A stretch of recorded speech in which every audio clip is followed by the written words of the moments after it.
and lovers of freedom. Greetings, great Biafrans all over the world. Friends of Biafrans and lovers of freedom. This is Commander Ipen of Igudomigudo Biafra Fighters, the IBF. Today is the 27th day of April 2025, and I'm here to remind each and every one of you about our agreement. Sons and daughters of Igudomigudo, we have agreed that the 28th of April, being Monday, we are to commence the Biafra Monday sit at home in adding our voice for the release of His Excellency Onyendu Mazi Nnamdi Kanu, and also for the release of His Excellency Prime Minister Mazi Simon Ekpa.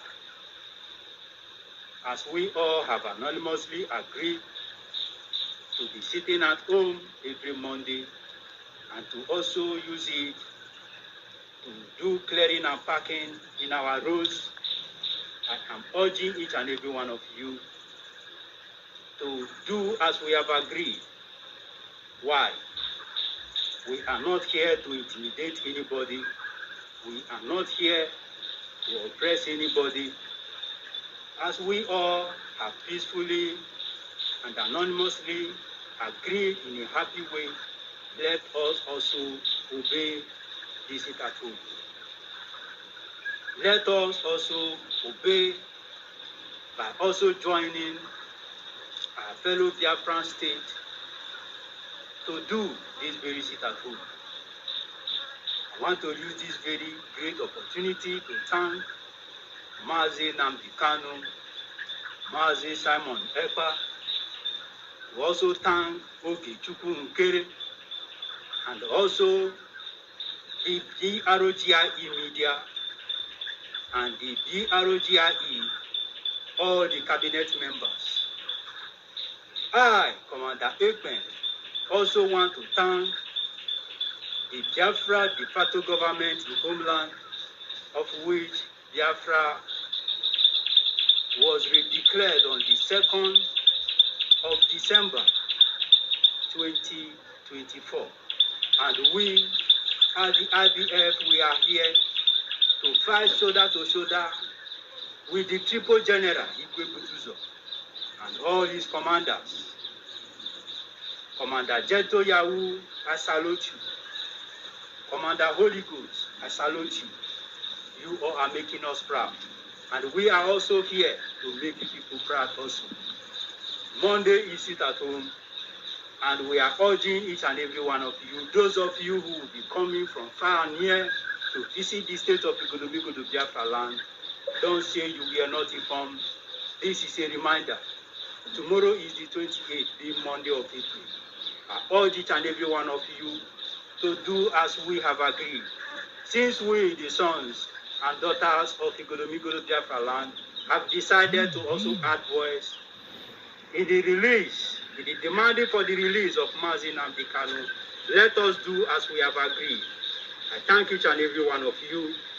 Remain blessed, and may you all live to see Biafra. 5 Monday sit at home update here in Omambala State, Biafra land. As you can see, all shop institutions still remain on the lock and key. So that the Biafra leader Mazi Nnamdi Kanu continue peace.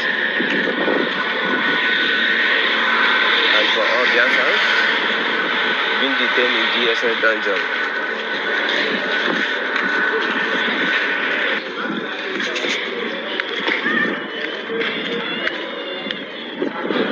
We are using this opportunity to come finish government to free our Prime Minister Mazi Simon Ekpa.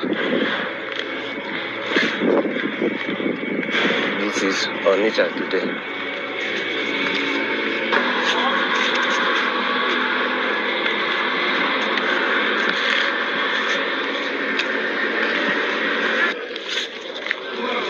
This is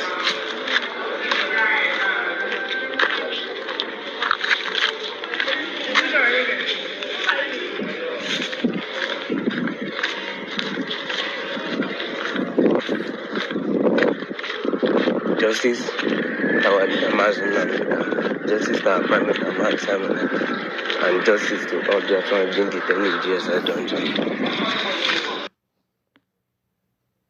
I want to take it must fight harder. The people who want to keep it are threatening. We that have to take it must prepare for that threat. There is no new thing they are going to do now in Lagos.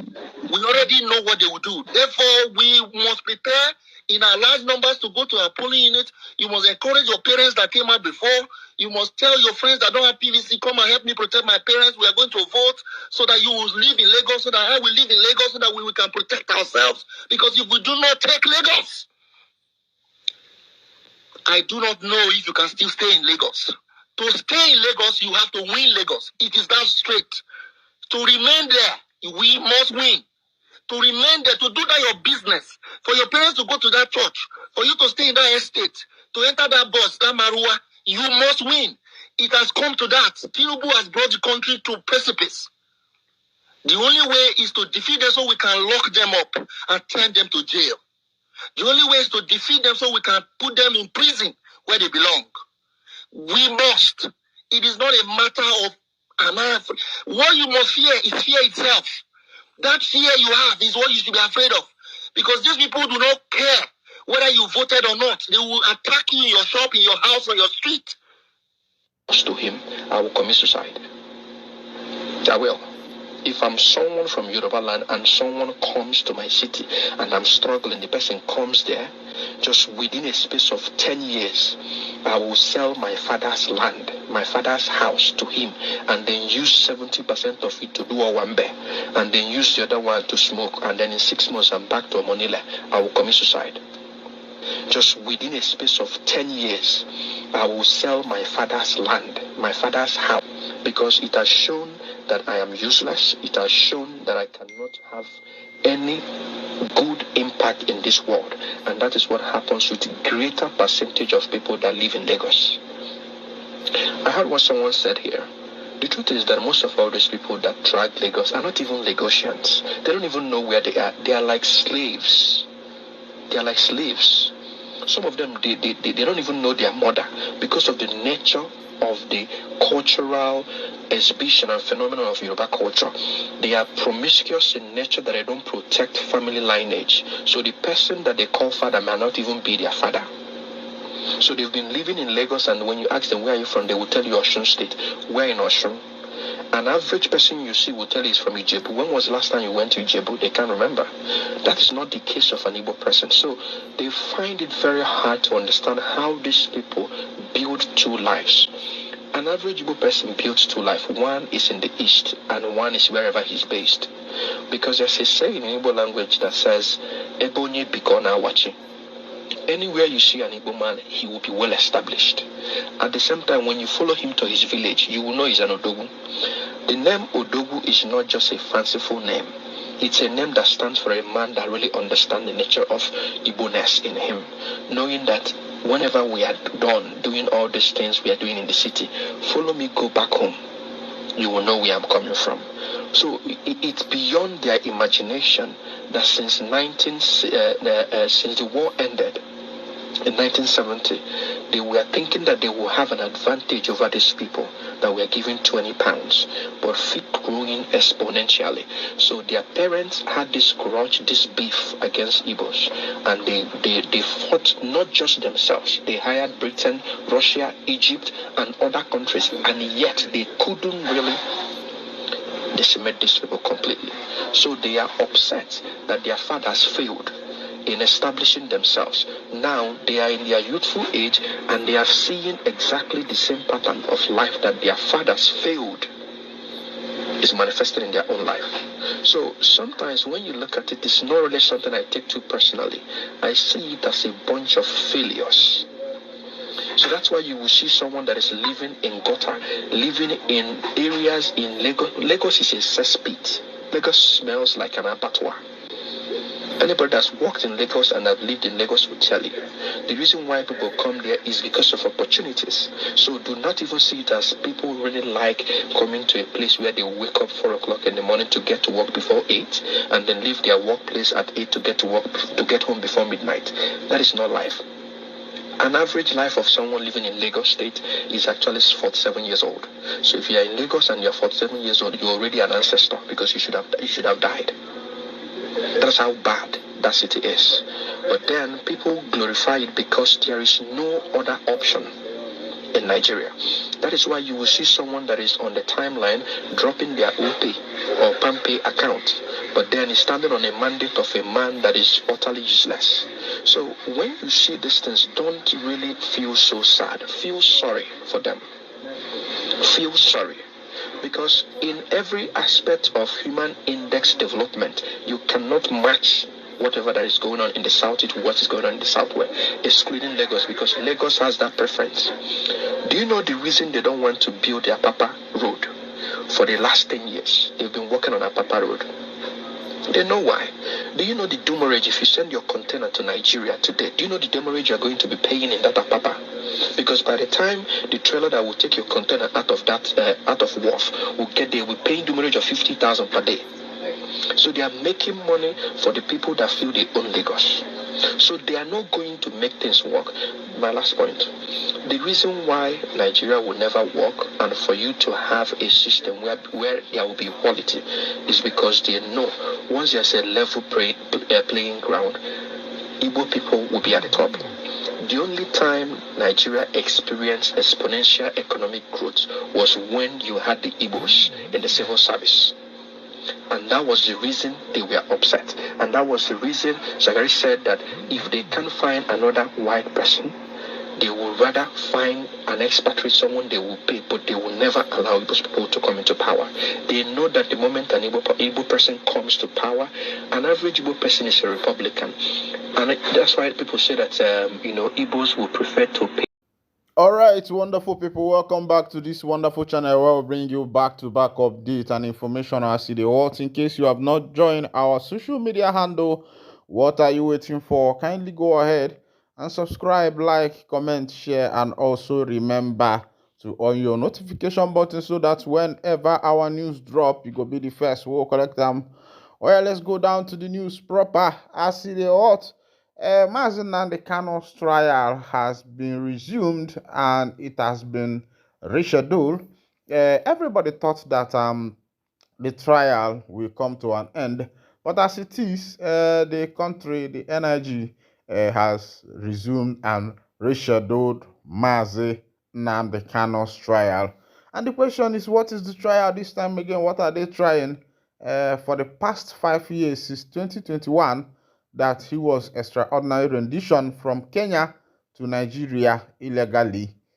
Up until now, he is still going to trial, and we wonder, what is this man being still tried for? There has not been any conclusive judgment as regard his case for the past 5 years. And on that note, IPOB condemns scheduled trial of Nnamdi Kanu, calls for his release. The indigenous people of Biafra, IPOB, has strongly criticized the planned resumption of the trial of its leader, Mazi Kanu, scheduled for April 29, 2025, at the Federal High Court, Abuja. In a statement issued by IPOB's Media and Publicity Secretary, Comrade Ima Powerful, the group described the trial as a violation of the Nigerian Constitution and international legal standards. IPOB calls for Kanu's immediate and unconditional release, urging the international community and human rights organizations to intervene. According to the statement, IPOB maintains that Kanu's 2021 arrest in Kenya and subsequent transfer to Nigeria did not follow lawful extradition processes, alleging branches of several legal provisions. The group cited specific sections of the Nigerian Constitution, Extradition Act, and international treaties to argue that Kanu's rights to personal liberty and fair trial were infringed. Section 36(1) of the Constitution guarantees the right to a fair hearing, while Section 35(1) protects personal liberty. The manner in which Kanu was brought back to Nigeria contravenes these provisions, the statement said. IPOB further referenced the African Charter on Human and People's Rights and the International Covenant on Civil and Political Rights (ICCPR), emphasizing the global standard for arrest, extradition, and trial processes. The group also noted previous court decisions related to Kano's case, including the July 2021 ECOWAS court ruling and the October 2022 appeal court judgment, which reportedly discharged him. IPOB criticized what it described as the Nigerian government's continued disregard for these rulings. In its statement, IPOB appealed to newly appointed senior advocates on Kano's defense team to prioritize the rule of law and not legitimize what it termed an unlawful trial. The group reiterated that it would continue to seek Kano's release through all lawful means available. IPOB concluded by urging the Nigerian judiciary to safeguard its independence and uphold justice, warning that history will judge those who fail to defend the rule of law. Nnamdi Kanu, the leader of IPOB, has faced multiple charges since his initial arrest in 2015. His trial has drawn national and international attention, with various groups expressing concern over human rights and due processes. All right, welcome back. There has been a lot of violation to the young man's right, Mazi Nnamdi Kanu. It's just that the nation where we found ourselves is a nation whereby the rule of law does not exist. It's more or so that the issue of the rule of law is not part of the game. Look at what is happening in the political landscape where all the PDP members are defecting to APC, and both for governors, former governors, ministers, former ministers, a lot of them are defecting to APC in order to protect their looted funds, because most of them have looted funds, and it seems as if the present government has threatened them that we know some of your lopsidedness, some of your loopholes, and if you don't join our party, you must be questioned, and all the money you've stolen must be traced. And a lot of them has decided to protect themselves by, joining the APC party in order to protect their funds.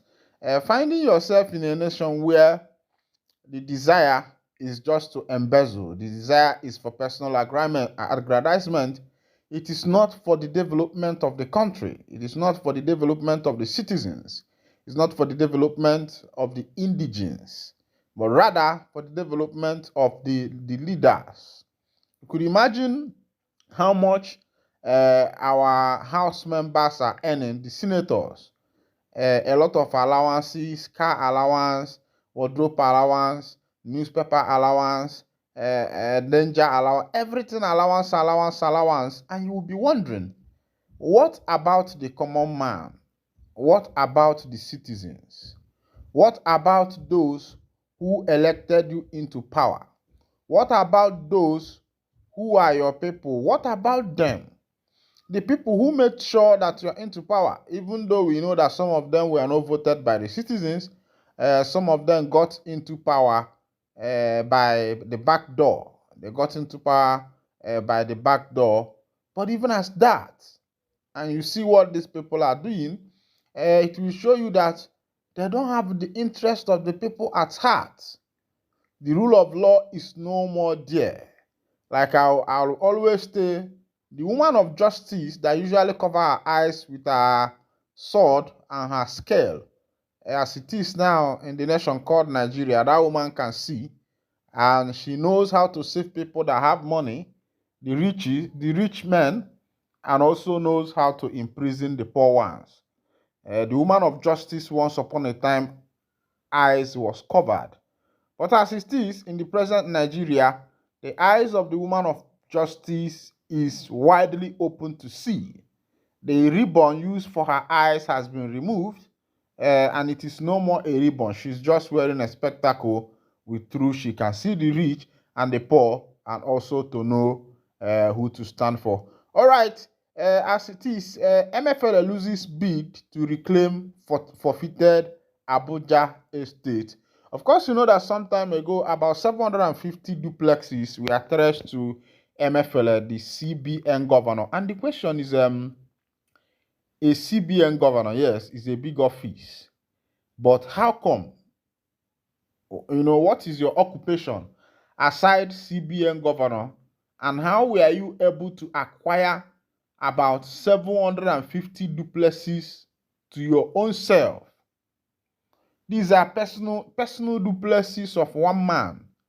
Just because you became a CBN governor, and on that, you have acquired so much wealth, you have become a man of a rich man, affluence, riches and affluence.